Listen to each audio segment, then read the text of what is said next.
Hello, I'm back again.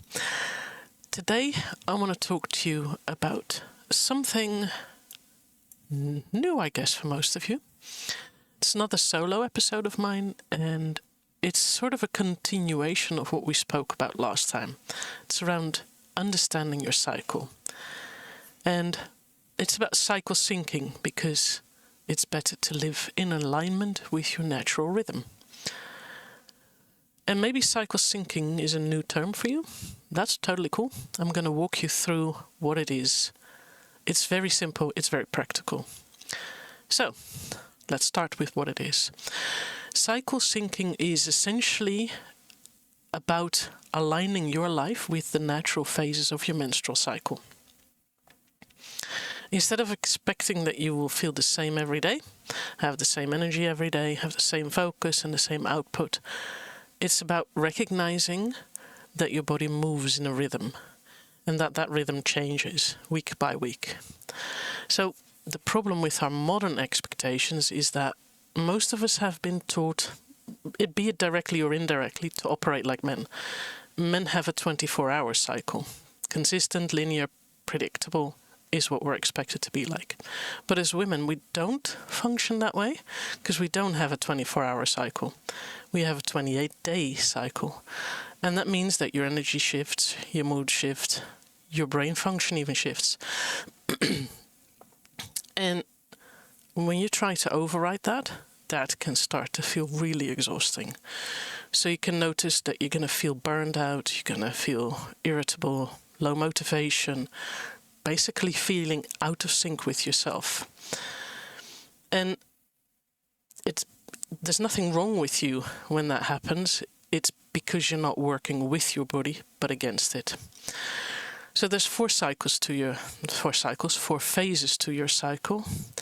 So I'm going to walk you through that. And you can think of your cycles as four main phases. So your menstrual cycle. It's the beginning of your cycle, and it's your body shedding the uterine lining, and your hormones are at their lowest. So this is a time to rest, to reflect, and to slow down.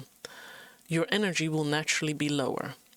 And instead of pushing through, this is where your body benefits the most from very deep traditional nourishment, warm, easy to digest meals like broths or slow cooked meats or stews or things like that, and also iron-rich foods such as red meat and liver. And emotional, this can be a time of clarity. Many women feel more inward, more intuitive, just really on the inside more, staying inside more is what many women also do. And then comes the follicular phase. This is after your period. And as your period ends, your body begins to prepare for ovulation. That means that estrogen starts to rise again. And that's often a time of fresh energy, new ideas, more motivation. You may also feel more social, more open, more creative. It's always a good time to start new projects, try out new recipes, or just be a bit more outward facing all around. Nutritionally, your body still benefits from good old grounding nourishment, eggs, meats, fermented foods, and plenty of minerals. And then as a third, the ovulatory phase follows. And this is when the ovulation occurs, and it's usually about in the middle of your cycle. What it means is that estrogen peaks, and many women feel their most vibrant at that point. So you might notice that you feel more confident, that communication is easier, that you're much higher in energy, basically feeling more like yourself. So this is a great time for deep conversations, meetings, teaching, presenting, connecting with others. And your body is just biologically primed for fertility here. And that, again, reflects overall health.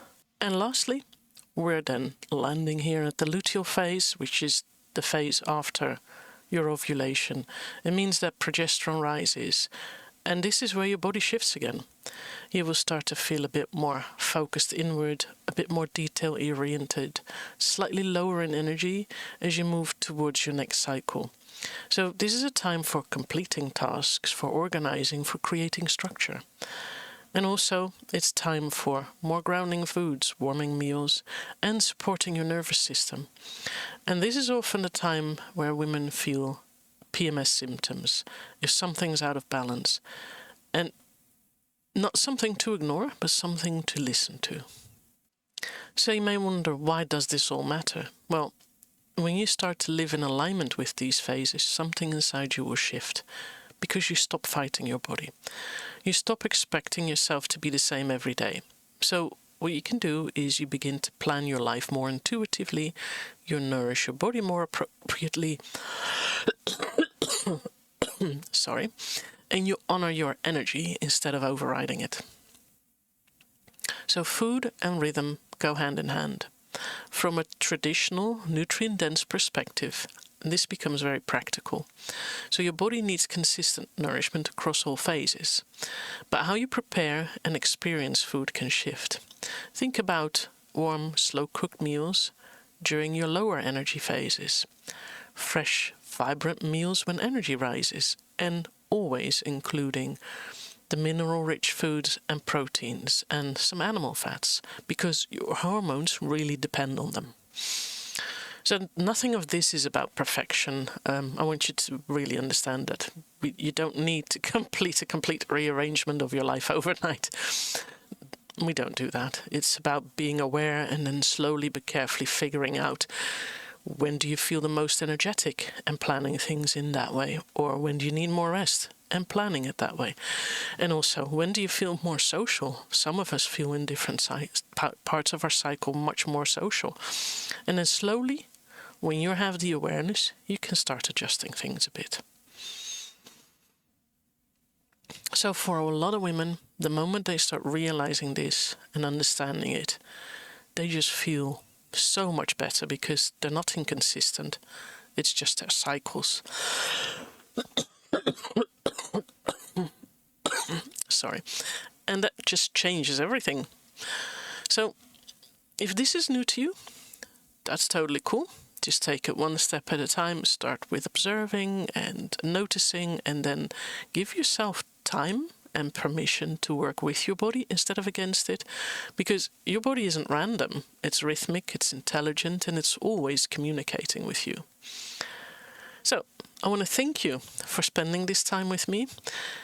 I've been creating a program around this topic, so if you want to learn more about it, feel free to reach out, because in that program you'll learn more about the details, about how things work, which hormones are involved, and also how to shift things for yourself. And, we can have group calls, and then things will become more clear how others also deal with it. So I'll share more about that soon. And for now, just begin noticing your rhythm, and I'll see you next time. Thanks for joining me today.